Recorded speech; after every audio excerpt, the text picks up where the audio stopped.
Thinking about selling your business or planning your next big move? Candor Advisors helps founder-led companies navigate complex transactions with clarity, confidence, and real results. With over $1.5 billion in transactions under their belt, they know how to get deals done on your terms. Don't just take the first offer that comes your way. Get expert guidance from people who've been there. Learn more at candor-advisors.com. That's candor-advisors.com. You can also get the link in the show notes. Hey, don't turn it off yet. Here's what's coming up on the Nice Guys on Business. There's still some manual stuff that it's not just like, oh, okay, ChatGPT, do the post-production stuff for me. Right. And it's all done. So that's where I think assistants and outsourced providers become extremely valuable.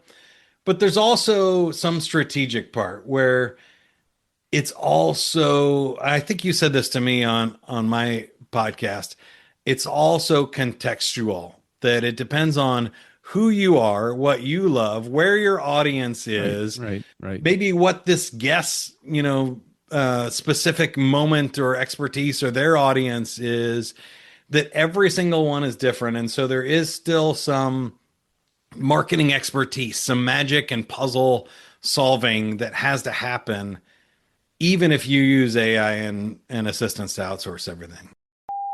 Broadcasting live from their mother's basement, it's the Nice Guys on Business. Go from where you are now to where you could be. Get expert tips to grow your business, to be more productive and more efficient, whether you're trying to build influence, grow your community, or make it rain. Best-selling author of Nice Guys Finish First, Doug Sandler, can lead the way. The Nice Guys on Business is produced by TurnKey Podcast Productions. Now, here's your host, Doug Sandler. All right, welcome to the podcast. Today's guest is part marketing mastermind, part AI whisperer, Mike Montague. He's the founder of Avenue 9 and host of the Human First AI Marketing Podcast, where he's on a mission to help brands grow without losing their soul. I love that. Mike's been turning marketing mayhem into smart, scalable strategy for over 25 years. He's the proven, or one of the proven AI, he's the master of it. I mean, all I got to say, he knows all about AI. I can tell you, I know enough about AI, how to get onto ChatGPT and ask it to reword my email because my writing sucks. And I'm ready to have this conversation. Let's put brains aside for just a second. Well, when it comes to me, Mike's got the brains. We're going to come up with some bold ideas. Let's dive in. Mike, welcome to the podcast. Hey, good to be here, Doug. I'm really excited about this one. And you did forget part, creative nerd and just like general shenanigans, the JoJo the Idiot Circus Boy with the podcast, game show hosting, and other stuff. So I fit right in. Don't get me wrong. Well, our Friday episodes would definitely reflect the what was it, JoJo? Tell me that's like the Morning Zoo kind of format, right? Yeah, I think that came from was it Tommy Boy, the JoJo the Idiot Circus Boy? It was Chris Farley used to get riled up and kill the sale and stuff. So I can definitely bust that out. Well, when did you know that you were going to be doing? I know you were like an early adopter of it was called internet radio before it was called podcasting. So you got started way back. I mean, you're a young guy. So when did you start? How old were you when you got started and all that? Yeah, I always tell people there's kind of three threads throughout my life that weave together. One is technology. My mom won a computer in a radio station contest in 1986, if we go way back. And that was before there were programs or anything, as you mentioned. So I had to learn how to program it in order to play a game or anything. And I started designing websites and was able to figure out how to get the Kansas City Chiefs broadcast online for the very first time ever. They had like 100,000 streams and stuff. And then podcasting and through the RSS feeds became a possibility then. So I was on the radio. I thought, hey, that'd be cool. And kind of went down that route and then started my own internet radio station and got up to 30,000 listeners a month back in like 2007. So those would be pretty decent podcast numbers now. Yeah. But I don't know. That was probably like a quarter of the people listening to internet radio. Well, they were desperate for content. There was not enough content that was out on again. It was called internet radio. This was even pre formal Apple Podcast starting its own channel. Yeah, exactly. So then the hard part was selling advertising because nobody, even on the Chiefs, they were giving away the ads on the Chiefs game for the internet because they didn't realize what it was. They were selling the over the air broadcast. So I ended up selling off that station and stuff. But that was one. So the technology is one thread. The entertainment, radio, DJ, podcasting, live DJ. I got to open for Billy Idol and Frankie Valli, and Nice. I do public speaking and was a sales trainer. So that's the third track. Was I was lucky enough to go through Sandler training as a junior in high school when my dad bought a franchise, and sales, marketing, and business development kind of became my third leg in the stool. And so put all that together, I hosted the Sandler podcast and made online courses for them for 15 years and figured out how to do marketing for sales training companies and on the internet and host all that stuff at the same time. It's really worked out well. So you and I were connected probably about 10 years ago, even though we ran parallel careers, or at least parallel things early on. I remember in 1986 when I moved to New Jersey, when I first got out of college, I connected with my first real job out of college through a President's Club through Sandler, and that Yeah. was great. And I think your dad, when he bought a franchise in like the mid '90s, didn't he? Something like that. Yeah, 94. Yeah. So I think that you and I were connected a couple of decades later, just about 10 years ago, through Sandler Sales. Your dad, of course, owned the franchise, and you started working in the home office, or maybe it's somewhere around there. You maybe a few years before you were working in the home office. You had some pretty high rank at Sandler Sales. I mean, you took a dive into I think head of like global outreach or media, or like what were you doing there with Sandler? There was a lot of roles. I started in internet marketing, then moved to the online learning and helped digitize all the live training and books and tapes and stuff that we had, largely recordings of your father and, Right. and stuff written by him.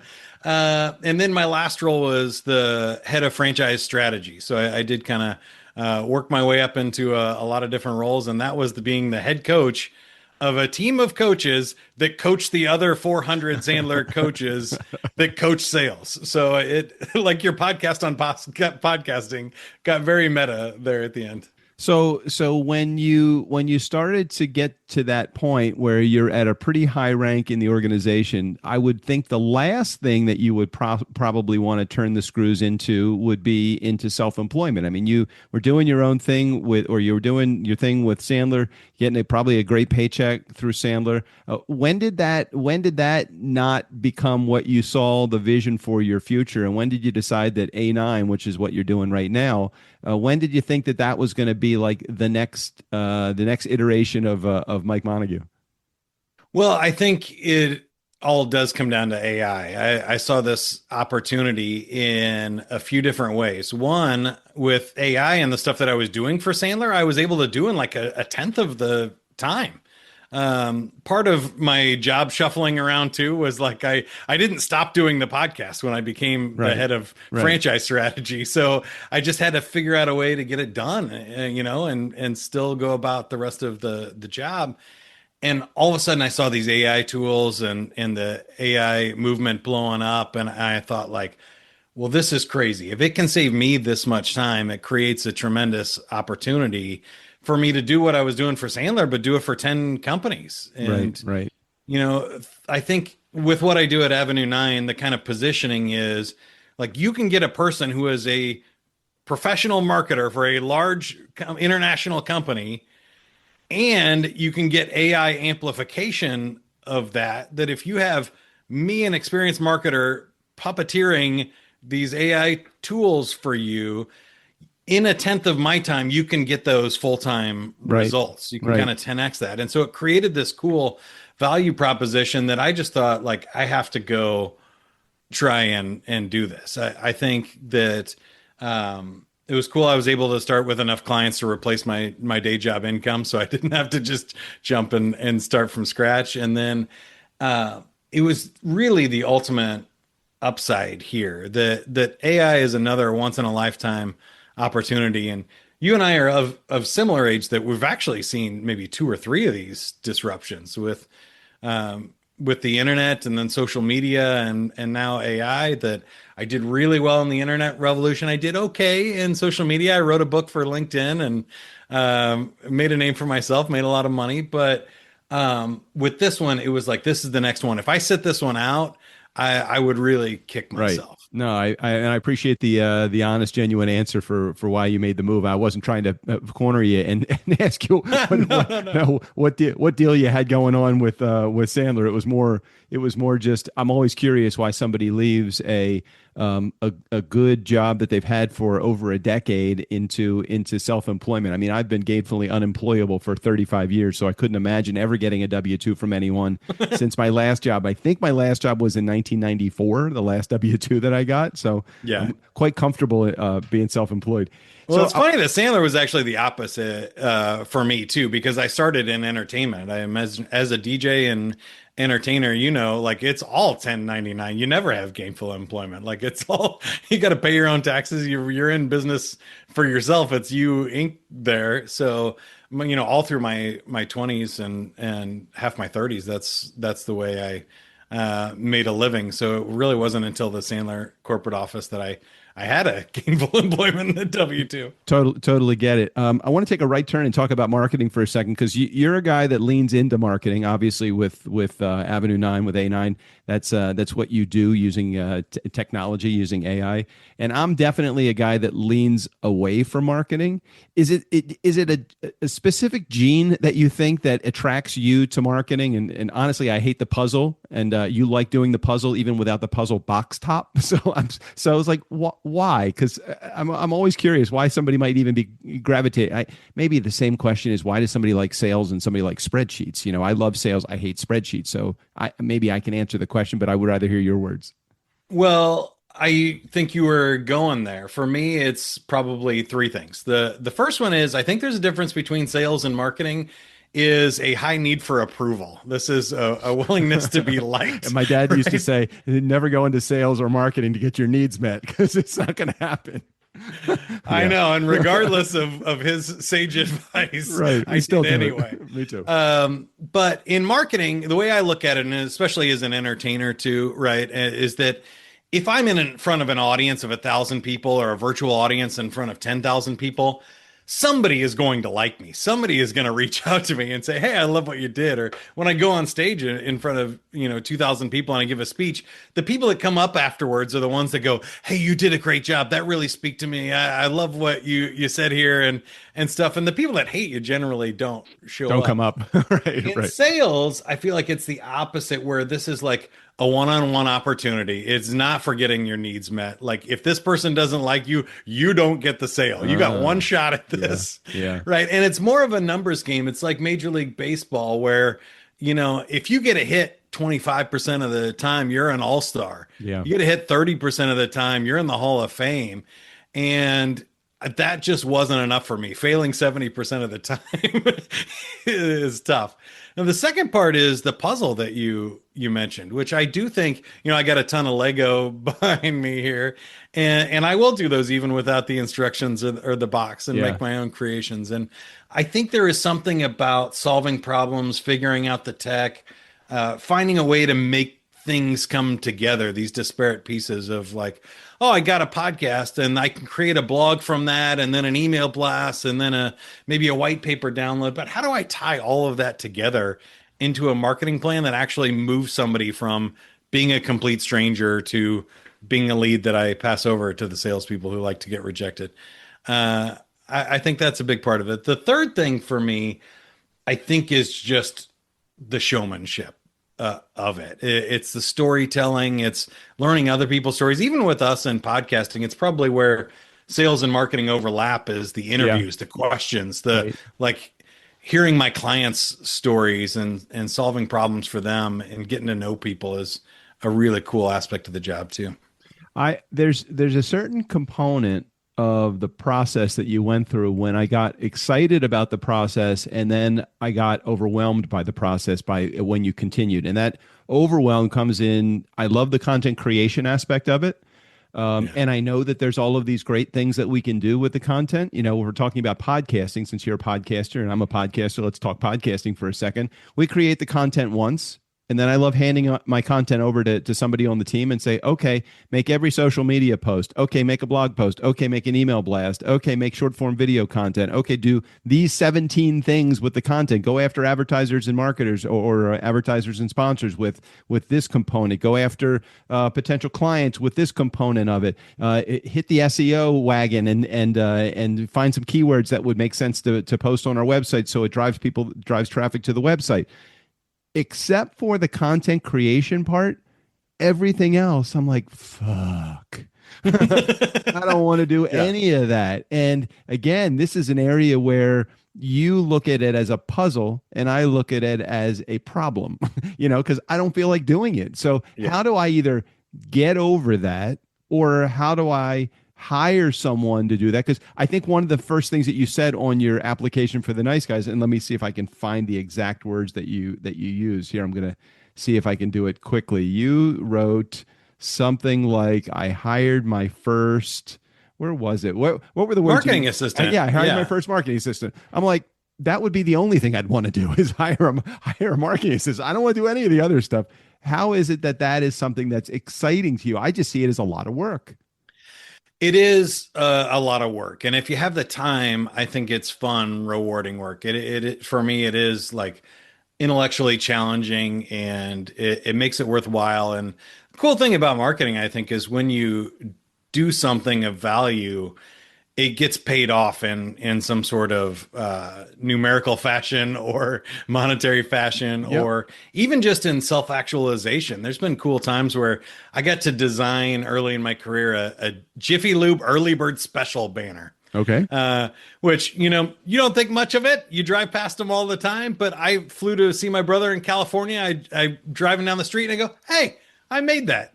It's over there on the side of the street, the whatever it was, the $14.99 early bird special thing. Like I made that, and you're like, okay, I accomplished something. So I think there's something rewarding there. But I will also say, if you're a creator, if you're the person on air making the podcast, you are rarely the same person who also loves diving into the spreadsheets, the tools, the automations, and everything else. Yeah. Those generally don't overlap. I'm kind of strange in that bucket, that I've just always had two sides of my personality. And I think, not to go too deep and share too much information, but my dad was the sales guy. He's the charismatic, outgoing guy, but he comes from a long line of salespeople, business people, buttoned up problem solvers. And my mom was from a family of piano teachers and artists and fashion designers, creatives. My cousin is a very cool creative that designs everything from board games to big brands and stuff. And I just kind of found myself in the middle a little bit, in the sweet spot for me personally. But here's the hack that I got for you. It's AI changed the game for me, because even on my own show, if you've done 800 episodes, especially after you've recorded one for an hour, you don't want to go listen to it for an hour and write down all the keywords and cut out all the edits and spend 3 hours chopping things up and stuff. That's why you hire Doug. And that's why you turn to other marketing assistants and tools, because AI is great for a lot of things. We can now process those transcripts instantly, and we can turn those into the blog posts that get suggestions for the titles, tag the keywords, write the descriptions, write the social promotions, cut out the clips, and get all of those packages put together. There's still some manual stuff that it's not just like, oh, okay, ChatGPT, do the post-production stuff for me. Right. And it's all done. So that's where I think assistants and outsourced providers become extremely valuable. But there's also some strategic part where it's also, I think you said this to me on my podcast, it's also contextual, that it depends on who you are, what you love, where your audience is, right. Maybe what this guest, specific moment or expertise or their audience is, that every single one is different. And so there is still some marketing expertise, some magic and puzzle solving that has to happen even if you use AI and assistants to outsource everything. Is that fair? Yeah, totally. I love how you said that, and which leads me really into the whole idea of human first AI marketing. I mean, what I love about that is because I could play that one of two ways. I could take that as the human first, meaning we're really going to focus on who is receiving this. It's a human being. It's not another AI robot that's going to be reading the messaging. So that's important. Also, human first. I don't know. Maybe at some point in the future, maybe this is nearer than I'm thinking that it is. I don't think that we can do this AI thing without human beings being there to assist the AI robot in direction, because they're not quite there yet with feelings and emotion and empathy. And yes, you could say I want this to be more casual or more professional in nature, but at the same time they're not you're dealing with a person one-on-one. I think there's a human element that can't be undervalued in the process. So I love the fact that it's called human first AI marketing. So I'd love your spin on that. Yeah, I recently got the registered trademark for that too, because it's so good. You hit two of them. There's actually a third. So yes, I think it's got to be for humans first. We're trying to connect with buyers and people. Robots are not buying goods and services from us right now. Also, I think we want to do this in a human first way that we're not automating people's jobs. We're not putting people out of work. We're freeing up. We're using the AI as an assistant here, augmenting our human capabilities, not replacing them. There are plenty of marketing tools that'll do that. Just spam the hell out of your list, create robot slop, and just publish it everywhere and try and game the algorithms and stuff. I think that's a race to the bottom. It's not very fun. And so there are other people who will do that. But I think my philosophy is, well, let's do this in a way that we're proud of, that we're still contributing to society and we're not just having robots regurgitate stuff that it learned on the internet. Right? That's not very fun. The third thing, though, is that we might have skipped over one of the most valuable parts in this whole process, where we talked about automating the post-production, is we still had to have the humans create something of value first. So when you and I do this interview and we connect live human to human, we use our creativity. We know when to zig, when to zag. We make judgment calls and all this kind of stuff. But we're also creating this original piece of core thought leadership that then we repurpose with AI and turn into blogs and other things. It doesn't really work the other way around. You can't say, hey, AI, give me an original thought that then I go and I create a podcast from. It's just not very fun, but it's also not very effective. So I think technically it's human first, human in the middle, and human at the end too. But I think I get it. Keep that in the front of your mind. It makes more sense. AI is the support tool. I don't think AI as the leading tool, or AI as the replacement tool for the human. I don't know that there is. Again, maybe there is a future in that. Maybe there is an original thought that AI will have that will drive the human, as opposed to the other way around. I'd love to get your perspective on this. They talk about the metaphor of the factory of the future. You can substitute the marketing plan of the future, the sales of the future, anything like that. So the factory of the future has a man and a dog, the man to feed the dog and the dog to make sure the man doesn't touch anything. I'm curious how that fits into the world of AI. Are we doing the wrong stuff with AI? Should we just be sitting back and feeding it information, or should we be touching things or not touching things? What's your perspective on that? Can I get a little philosophical with you? Go deep and nerd out on this. Yeah. I wrote another book for fun called Playful Humans that was just about my philosophy of what it means to be a human on the planet, and what makes it more fun, fulfilling, and work that you can find flow and be happy in. Mm-hmm. And I think what I discovered there is there's three different types of work. Some work is physical in nature. Like if you're going to drive across the country or build a brick wall, there's really only like more bricks to the system. There's only more effort over time equals output, right? Mm-hmm. Then there is this whole intellectual work of business that a lot of us have jobs in. 80% of us are in some sort of intellectual work. And what's interesting is like robots in a factory can do a lot of that physical labor now. There's some that it can't, but a lot of it. What we're seeing with AI is they're taking a lot of this mental work now, where if you could in marketing write a good press release, make a good PowerPoint, and keep your bosses happy with some sort of SEO report on a regular basis, you could keep a corporate job in marketing for most of your career. Mm-hmm. Well, AI can do all three of those things now, and do most of the heavy lifting. And I think a lot of people value systems in eliminating the creativity of humans to not get them to touch anything. And even your dad in sales a lot of times would say, having a selling system is important, because salespeople more than anybody will go rogue and wing it, and you'll get a lone wolf out there. They'll say something crazy. They'll overpromise. They'll underdeliver. They'll screw it all up. Yeah. Right. But so some of that is true. But I think there is a third type of work, which is emotional labor. And this is where sometimes asking the question is more important than having the answer. And I don't think AI is there yet.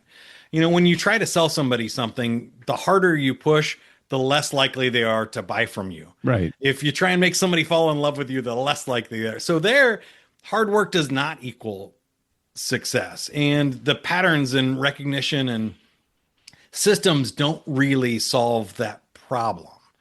It's an emotional labor, and I think that's where humans work. So when I look at the future of work, I put them into those different buckets, and I think about well, there's some jobs we clearly want AI and robots to do, like bomb disposal or hazardous chemical mining. That's like, okay, let's not have humans do that anymore. Okay.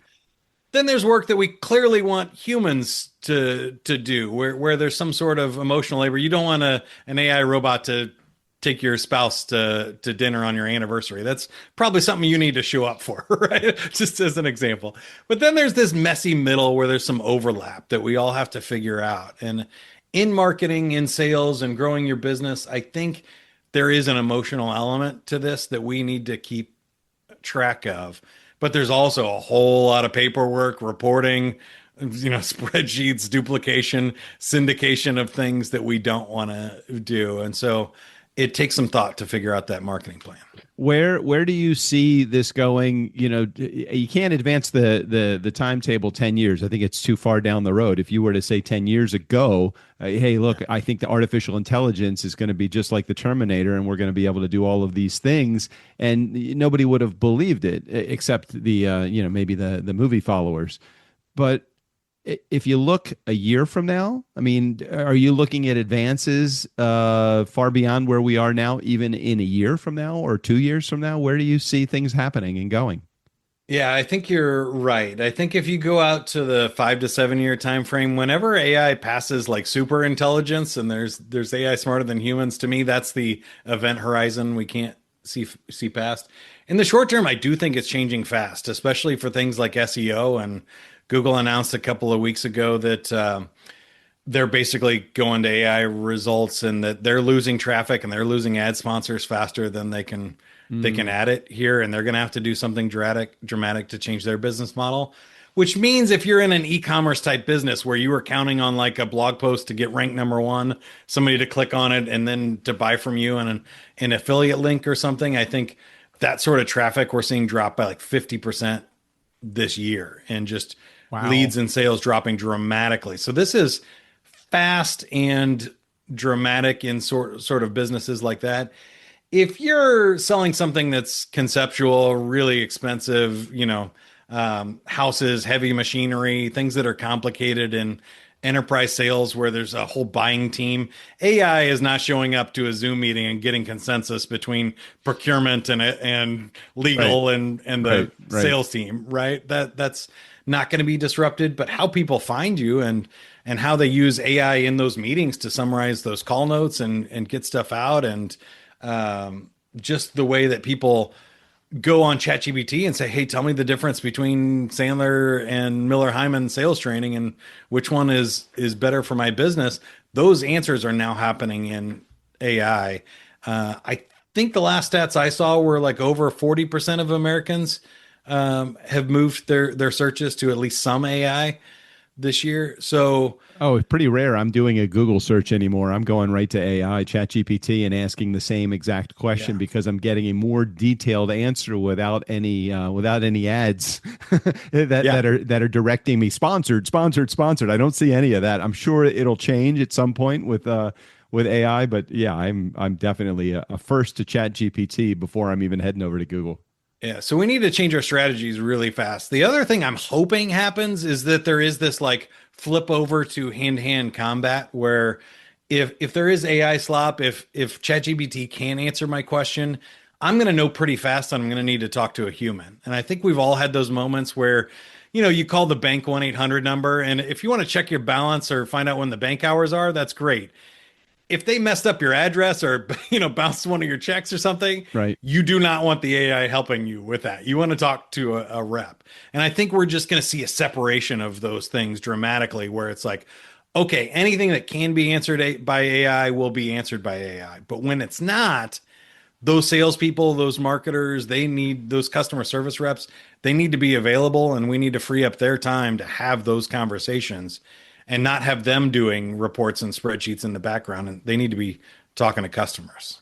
One of the areas where I know that AI has significantly, not from a marketing perspective, or maybe it is a marketing perspective because it gives me more information. That's always key in trying to make more sales. After I disconnect from this meeting, we will have a summary that is created. Not only does Zoom do it, but also my scheduler, Calendly, will do it too. So not only is it going to give me a summary, it's going to give me my talking points, any calls to action, any links that we talked about.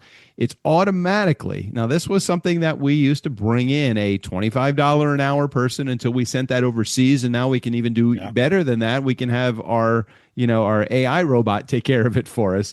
And I mean, it's just fascinating the extent by which your workload is handled by something. And not that we don't want to have a human being fact check things, because there are a lot of facts that that AI would get wrong. But man, has it changed the face of how we do things from a production perspective and as a content creator perspective as well. What are your thoughts on that? Yeah, absolutely. I think when you're looking across your business, you need to look at a few different buckets of items. I think absolutely it's happening so fast, and some of these tools are so great at. Have you ever used Gamma, the presentation app? Nope. Oh my gosh. Any salesperson or anybody that needs to do any sort of presentation, social media, graphic, even a sell sheet or something, literally you can do a one-line prompt and just say, hey, make a pitch deck for the TurnKey podcast here, and Writing it down. and do it for that, and it will just make all the slides, use AI to generate the graphics, do the slide layouts. You can talk to AI, and if you don't like it, say, hey, I want you to make that pie chart into a bar chart, and it will change it for you, and it's done. And it's $20 a month. I mean, everybody should be using it. It's my favorite tool. But if we take that as an example of like, we're still doing that work, we still need to personalize this presentation for our buyer or whoever we're trying to reach. We still need to know what we're making a presentation on, what our unique value is, and all of that work. But now all of a sudden, anybody that was in marketing knows you could spend 8 hours trying to make a PowerPoint look pretty, or just build out your presentation if you're a public speaker or something. And now that work is done in 5 minutes. I mean, that saved you hours out of your week. And depending on what your job was, that's crazy amount. Same thing in, you mentioned podcast post-production, but blog writing, any type of copywriting, note taking, and there's just so many advances that I think as a leader of a business, you really need to think about, what are you going to do with that time savings? If you're saving 60 to 80% of a person's week, they can do twice as much, or you can use them half as often, Right. or what strategic advantage are you going to get from that? Consultants are seeing a huge one. I mean, the consultants that you used to hire and they would spend months doing a quarterly report, you can now just, talk to your data basically and say, hey, give me the key insights from the spreadsheet. and AI can pull it up in 5 minutes, that's a massive, massive change. So we need to think about what to do with this bandwidth. Well, there's so much power in what AI can do, and I know there's a lot of people that are using it for good. But what are some of the things that you have seen, especially in the world that you're in with A9? What's some of the stuff that you are seeing that people are doing wrong with AI? And I don't mean, hey, they're using it to create sticky bombs or anything like that, but just from a marketing perspective, a sales perspective, just from a business standpoint, what are businesses doing wrong using AI with? I think the first thing is that they're trying to make AI act as people and instead of like empowering their people with AI. So if you think about, train your humans to use AI effectively, don't train your AI to be humans. There are spoofs where you can, use a tool to have a virtual avatar of yourself show up to a meeting or robocallers that can do voice scripts. And I've seen them. I demoed them at Sandler where, if you visit wine.com and you look at a box of wine or something, I mean, a case of wine, not a box of wine, you wouldn't. That's right. I got it. But a case of wine, you can, and you don't buy it, they could have a robot call you and say, "Hey, Doug, I saw you were looking at the 95, Merlot or whatever. That just went on special. You want us to send it to you or whatever?" And it'll take the order, process the whole thing, and you don't even know you're talking to a robot. It'll laugh at jokes. It'll pause when you interrupt. Like it's crazy good. The question is, should you do that? I think it makes more sense to maybe have an AI avatar play a buyer and train your salespeople to have better conversations than it is to have a robot call your customers. Because if they find that out or it doesn't work, you're going to have bad outcomes there. All right, keep going. I'm good. I didn't mean to interrupt you if you had something else you were going to go. No, it looked like you were jumping in. I was going to change topics because I think the other thing is the AI slop, where I find myself sometimes, like after a podcast, I can create so much content that I don't even have time to read it myself. It's like sometimes I don't have time to do anything with it. It's like I create it because it's there and it's available to me. I'm looking at this summary. Hey, we need to make 17 social media posts that never get posted because it's like there's so much fucking content that's being created. It's like, why am I doing this? Right. And again, it's kind of like just because we can doesn't mean we should, or it's going to benefit the business. So I see a lot of slop. I also see in that people try to make something from nothing. I think the best AI output I've seen is when you add the context, when you have the original interview, and then you condense it to the key points. That becomes really potent and powerful. And that's stuff that we've never been able to do before. So another common mistake I see people make is not taking advantage of AI to crunch large amounts of data. So you've done what, over 800 podcasts for this show? 1,620 podcasts. I mean, just for this one podcast. So yes. Yeah. So no human overseas or whatever could go through all 1,600 and distill the top 10 books mentioned on the podcast, or the top 10 most quoted phrases or authors or something. And now you can have AI do that. You can load all that up into a Google Notebook or into a hard drive and have AI analyze that. And now you can start asking questions of these massive amounts of data. And that's what I've seen to be really good. When you try and go the other way, when you try and say, "Hey, I have this one cool idea, create 1,600 podcasts from it." Oh, AI just starts generating crap. It's like making a photocopy of a photocopy, and it just degrades over time rather than getting really clear. So those are some of the top mistakes I see. That's awesome. I never even thought of, I have thought of the idea of taking the content, dividing it into different categories. What's the most popular categories that I've talked about in these 1,600 episodes, and then help me write, these 5 books on the most popular 5 categories of these 16 categories that are out there. It's just like, I hate to say this, but what's the fucking point? I don't mean to say that in a negative way because I know it comes across as, but it's like there's so much content. Why am I going to flood the market with just more content? Just continue to create really good content.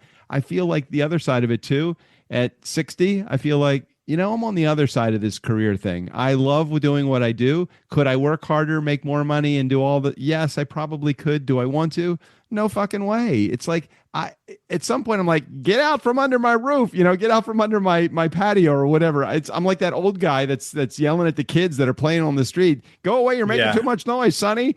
It's like, do I want to? Do I stop? Do I need to be ambitious and overly I think that's an important part of the conversation. I would say if you're like 60 or over, you could, like we said, the event horizon is probably 5 to 7 years off. You can probably make it to the end of your career, be fine. Right. You'll get Social Security. I won't.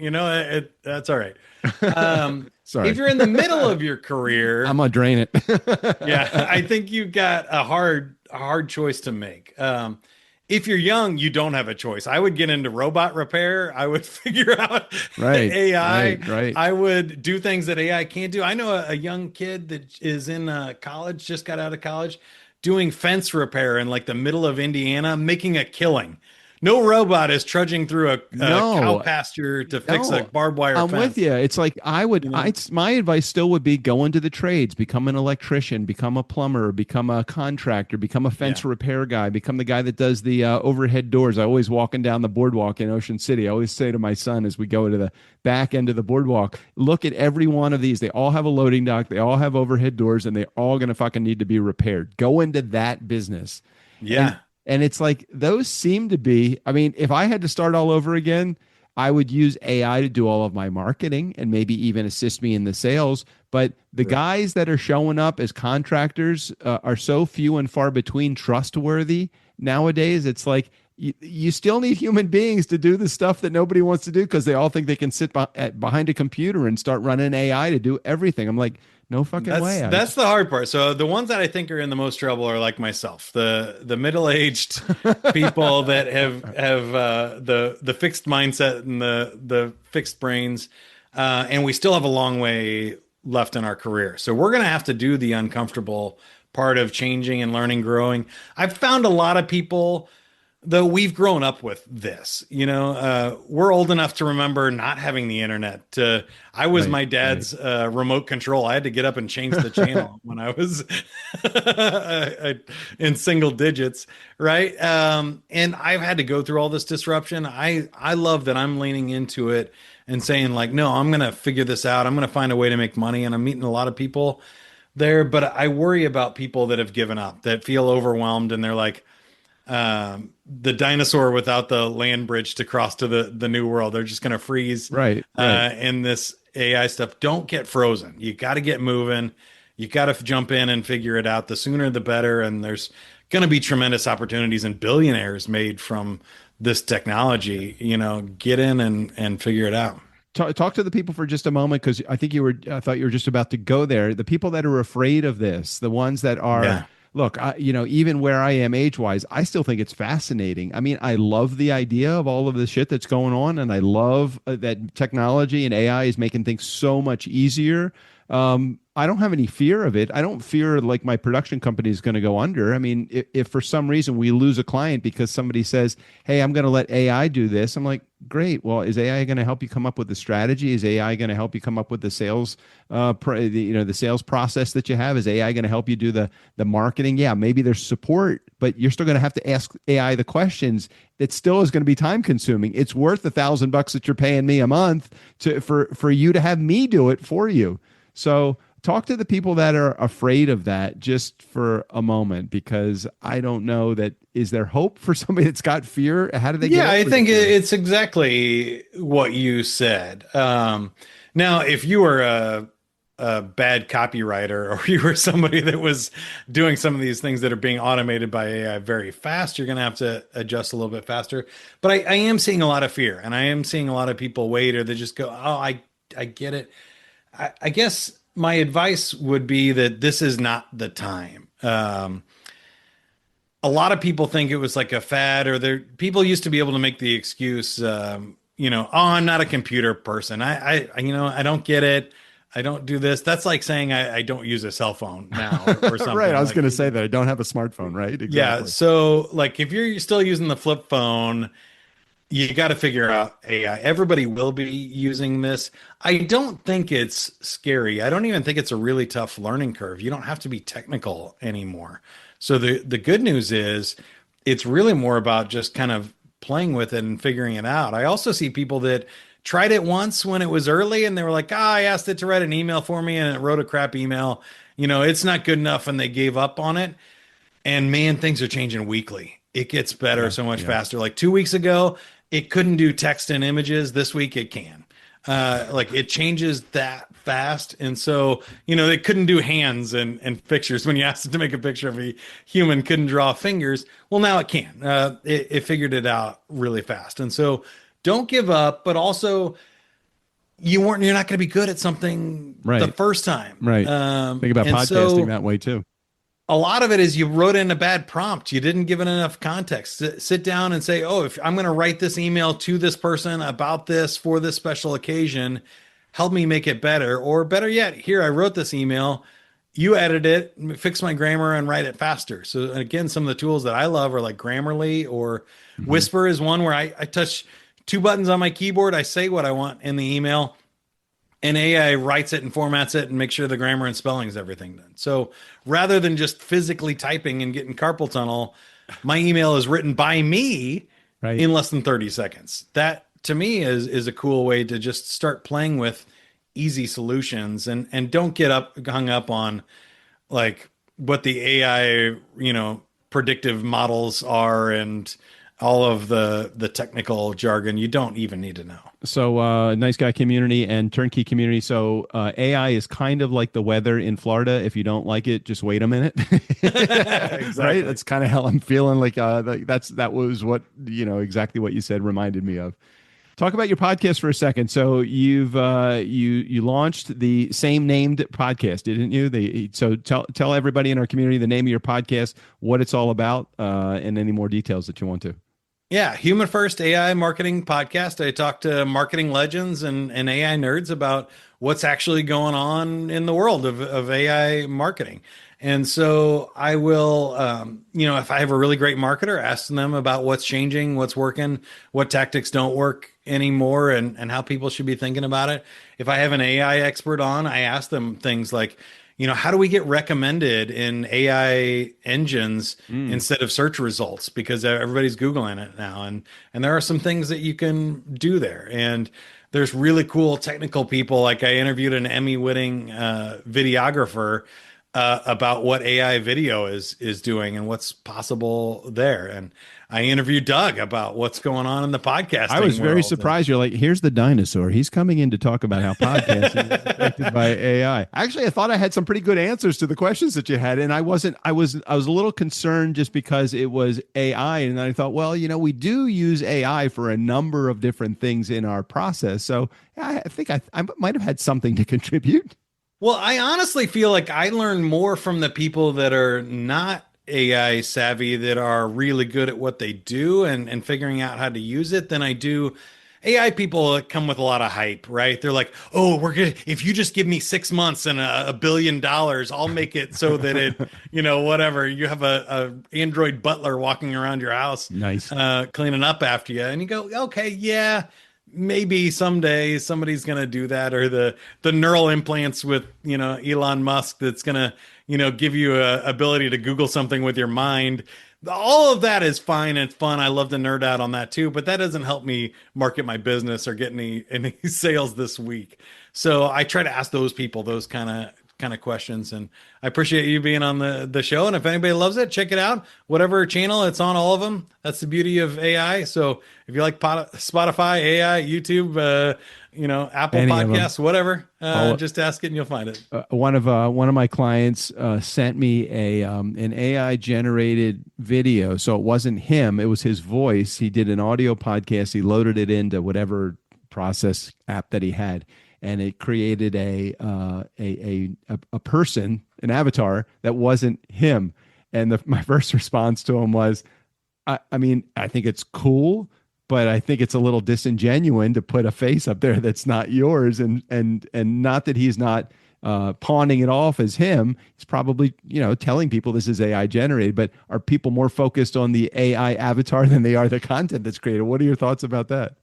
I think they certainly are. The HeyGen app is very popular. It's got millions of users, and you can kind of scan yourself and your face, and it will make you say whatever you want. You can speak foreign languages, or you can type in a podcast, and it will read it in your voice and your face. Right, hold on, I've got to put this and one then down. You can flip it out with other avatars too. So you can HeyGen, HeyGen. Gen as in generative. So hey, and then GEN. It's crazy what you can make. Again, the question becomes, just because I can, should I? I think if it is, right. If you're doing something creative, sure, fun. You want to make yourself a talking cat like that lawyer during COVID, go for it. If you want to help your audience because you want to reach people in China and you don't speak Chinese and you want to, do something cool over there, then great. Make yourself speak Chinese. I think that those kind of solutions are great. If you're trying to fool people, if you're trying to make slop or somehow hack the system, I don't think that's going to work. I think that's a race to the bottom. Also, I would be really concerned about scanning yourself in. I had the opportunity to do this with Sandler too, that one of the HeyGen competitors is an AI company that we're going to make an avatar of me because I hosted all the online courses and the podcasts and everything. And they were just going to scan me. And then they're like, oh, we can create the courses. Well, I don't know if they're going to use that avatar to make a porn video, terrorist training videos. Like, wow. Once that avatar is out there and they own the rights to my face and my voice, there's no stopping, any deepfake making whatever they want to make with it. So incredible. It's crazy. What should I be asking you that I'm not asking you? We talked about your podcast. We talked about your business. We talked about your books. What do we want to share with my audience that we haven't shared with them already? Well, as a fellow nice guy and playful human and entertainer, I would say that my passion really is around the Playful Humans project as well. I interviewed over 200 play experts and psychologists and health researchers and all kinds of people to kind of figure out happiness and fulfillment and stuff. And we touched on it a little bit, but I think it's a really cool project. And I published that book, Playful Humans. The podcast and website are the same.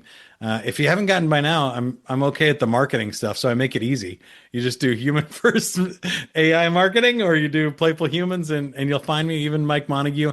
There's over 100 Mike Montagues in the world, but I still come up number one in the search results. You did good. You did good marketing yourself. You did good putting yourself on the top of the list. Decent branding, but the Playful Humans project is the kind of passion project I think people need to think about, especially if you're approaching retirement or something, how you want to spend your time in a world where we don't need humans to work anymore. What's the role of humans? What gives you fulfillment in your life? That's a difficult question, and one that we didn't leave enough time for. So go check out the book. That is pretty cool. Ask me the question again so we can leave our audience with that. In a world full of in a world where we don't need humans to work for a living, what is the role of humans? How should we spend our time? Amazing. That is a question that will be pondered. Interesting question. Nice Guy community, TurnKey community. Make sure you're thinking about that question. I'm curious what your answer is.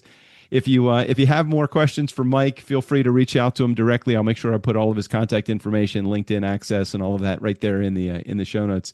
Mike, thanks for sharing and thanks for participating in this longer than usual conversation, but it's a fascinating subject. Thanks for carrying on. I knew we were going to nerd out on some stuff here. Thanks for having me. Totally. Thanks for being here. Nice Guy community. Don't underestimate the power of being nice. Again, special thanks to Mike Montague. TurnKey community. If you want to figure out how to make money from your podcast, how to win influence, how to build a community, feel free to reach out to us. All the information will be there in the show notes as well. Steve O'Brien, go ahead and take us out of here. For the Nice Guys on Business, I'm Steve O'Brien. Fill up your week with the Nice Guys. The Nice Guys on Business are publishing 5 episodes a week. My master plan is working.